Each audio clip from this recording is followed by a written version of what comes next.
মনে রাখবেন, কিছু কিছু দুষ্টজনের উপদ্রব আছে, আপনি খেয়াল করেন না। ঘরে ঘরে মানুষ এটা ফিল করছে না।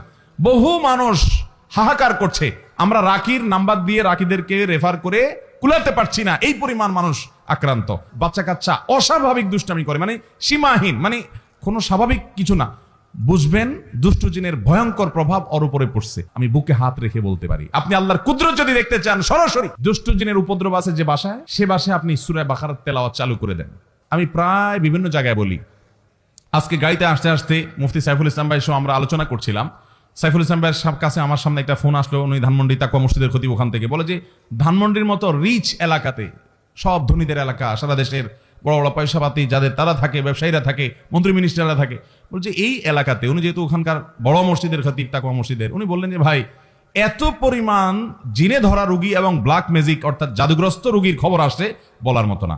আমি বলি ভাই আমারও তো একই অবস্থা, আমার কাছে যত ফোন আসে দেশের একেবারে সর্বোচ্চ লেভেল পর্যন্ত এমন এমন কিছু পদাধিকারী ব্যক্তিদের তরফ থেকে ফোন আসে, রিকোয়েস্ট আসে যে কল্পনাও করা যায় না যে এই লেভেলের মানুষগুলো পর্যন্ত সাফার করছে খুব মানে জটিল ভাবে।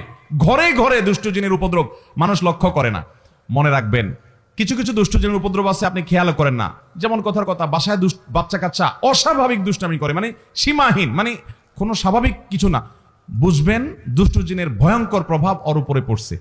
এবং অনেক রোগ আছে কিছু লোকের, দেখবেন যে এই রোগগুলোর কোনো ট্রিটমেন্ট করে কিছু হয় না, কোনো ডায়াগনোসিস হয় না, বহু চেক আপ টেস্ট, ডাক্তাররা আন্দাজ অনুমান করে বিভিন্নভাবে ট্রিটমেন্ট করেন, চেষ্টা করেন, কিন্তু কোনোভাবে ভদ্রলোক ভদ্রমহিলা সুস্থ হয় না। এরকম বহু রোগী রেখেছি আমি যে কোনোভাবে সুস্থ হয় না।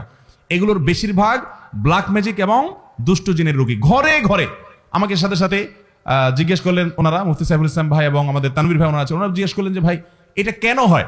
আমি বললাম কেন হয়, জিন, দুষ্ট জিন অর্থাৎ শয়তান তার উপযোগী জায়গায় পাইলে সে সেখানে খুঁটি গাড়ে। আমাদের বাসা বাড়িগুলোতে হারাম এই পরিমাণ হয়, আপনি ইউটিউবে ওয়াজ শুনতে যান, শুরুতে আগে পান্ডা অ্যাডভার্টাইজ দিয়ে নিবে, এরপর আরো বিভিন্ন অ্যাডভার্টাইজ আসবে এবং মিউজিক আসবে, এগুলা চলবে। এই মিউজিক যেখানে থাকে সেখানে শয়তান আসবেই, আপনি এটা নিয়ন্ত্রণ করতে হবে। আপনার বাসায় বিভিন্ন প্রাণীর ছবি টাঙিয়ে রাখবেন, এখানে শয়তান আসবেই, রহমতের ফেরেশতা ঢুকেন, হাদিসে বলা আছে, এখানে আপনার এই অবস্থা হবে। ঘরে ঘরে মানুষ এটা ফিল করছে না। বহু মানুষ হাহাকার করছে, আমরা রাকির নাম্বার দিয়ে রাকিদেরকে রেফার করে কুলাতে পারছি না, এই পরিমাণ মানুষ আক্রান্ত। বাঁচবেন কিভাবে আমি সব জায়গায় বলার চেষ্টা করি ভাইরা আমার। নাম্বার 1, গুনাহমুক্ত বাসা করেন, বাসা বাড়িতে গুনাহ করবেন না, এগুলো থেকে বাঁচান বাসা বাড়িকে। সবচেয়ে বড় কারণ হলো, দ্বিতীয় নাম্বার যেটা বলবো সেটা হলো, আজ কোরআন তেলাওয়াত আমাদের বাসা থেকে উঠে গেছে। আমরা এখন বড় জোর ইউটিউবে একটু তেলাওয়াত চালাই দেই। আল্লাহর কসম করে বলছি, যেই বাসায় কোরআন তেলাওয়াত নিয়মিত হয়, আওয়াজ করে, শব্দ করে, ওই বাসায় ব্ল্যাক ম্যাজিক দুষ্টজিন থাকতে পারে না। আপনি যদি মিরাকল দেখতে চান ভাইরা আমার, আমি বুকে হাত রেখে বলতে পারি, আপনি আল্লাহর কুদরত যদি দেখতে চান সরাসরি, দুষ্টজিনের উপদ্রব আছে যে বাসায়, সে বাসায় আপনি সূরা বাকারার তেলাওয়াত চালু করে দেন, জোরে জোরে তেলাওয়াত করেন, নিজে না পারলে অডিও চালু করে দেন। আমি নিজের চোখে বহুবার দেখেছি যে অস্বাভাবিক আচরণ বাচ্চাদের, এটা সেটা, রুকিয়া চলছে, তেলাওয়াত চলছে, ভালো হয়ে গেছে। আমার পরিচিত এক বোন আছেন, বোন বলতে আমার আপন বোন না, দুঃসম্পর্কীয়, উনি আমেরিকাতে থাকেন, অনেক বড় ব্যবসায়ী। ওনার বাসায় ভয়ঙ্কর অবস্থা, মেয়েরা কোরআন তেলাওয়াত চালাইলে পাগলের মতো হয়ে যায়, কোনোভাবে সহ্য করতে পারে না, বলে যে বন্ধ করো এটা যেভাবেই হোক। এবং হাজার হাজার কোটি টাকার মালিক ওনারা, বাফেলোতে আমেরিকাতে থাকেন। আমাকে বলেন ভাই কি করা যায়, আমি রুকিয়ার অ্যাপ দিলাম, বলে যে কোনোভাবে তেলাওয়াত শুনতে রাজি না। আমি বললাম যে ওদেরকে যদি বেঁধে রেখে হলেও আপনি কিছুদিন শোনাতে পারেন, দেখবেন ট্রিটমেন্ট হয়ে গেছে।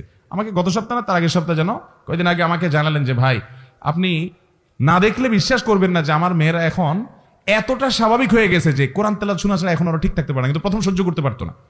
আমার বাসায়, আমি তো এলাকার সন্তান, আপনাদের লক্ষ্মীপুরের বশিরপুর আমার গ্রাম, সেখানে একদিন সকালবেলা আমার এক নিকটাত্মীয় এক ছেলেকে নিয়ে আসছে, ইয়াং ছেলে, যুবক মানুষ, সৌদি আরবে ছিল, বলে বিদেশ থেকে চলে আসছে। কি হয়েছে, সে আজান আওয়াজ হলে শুনতে পায় না, তার পুরো শরীর বাঁকা হয়ে যায়।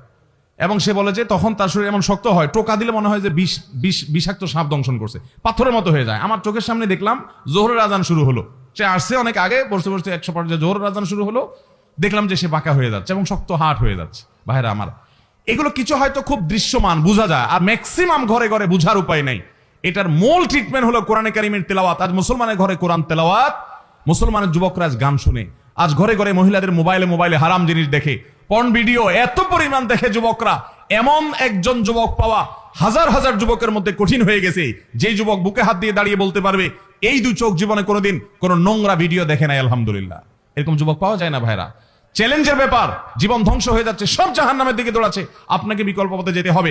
শয়তানি থেকে, বাসাবাড়ি থেকে নিজেকে বাঁচাতে চান, এবং আত্মীয় স্বজনরা অনেকে উপকার করতে গিয়ে খোনকারের কাছে যায়, খোনার কাছে যায়, আপোষের তাবিজ নেয়, এটা করে সেটা করে, এগুলা বেশিরভাগই ব্ল্যাক ম্যাজিক এবং কালো জাদু, এগুলো ধ্বংস করে দেয় মানুষের জীবনকে। এগুলো থেকে বাঁচার জন্য দ্বিতীয় আমল হলো কোরআন তেলাওয়াত করবেন, বাসায় কোরআন তেলাওয়াত চালিয়ে রাখবেন।